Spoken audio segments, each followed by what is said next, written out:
Bir ayol o'zini 18 yillik turmushini aytadi-da va erini qilgan holatini aytadi. Qanaqa desa, 18 yil davomida u ayol eriga doim shirin ovqat tayyorlab bergan. Va bir marta ayoli erini sinashlik uchun ta'msiz ovqat tayyorlagan. Ya'ni bemaza, ovqatini ham bemaza qilgan, salati, boshqa hamma narsasi, qovurilgan narsasi kuygan va eri taomga o'tirgan paytda eri taomlangan va hech nima demagan. Ayol bundan hayron qolgan. Va undan keyin ayol nima bo'lganini tushunmasdan hamma, ya'ni narsalarni yig'ishtirib, yuvishga olib yuvib tursa, orqasiga eri kelgan.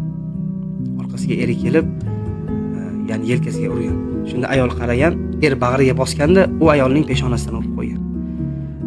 Nimaga bunaqa qildingiz? Men axir ta'msiz narsa tayyorladim-ku desa, eri aytganki, sen xuddiki yangi kelinchaklar kabi, ya'ni yangi turmush qurgan ayollar kabi ovqat tayyorlading.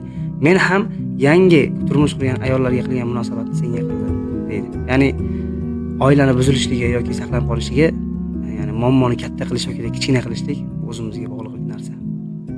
Shuni ya'ni bilinsa, oilalar buzilishi kamroq bo'ladi.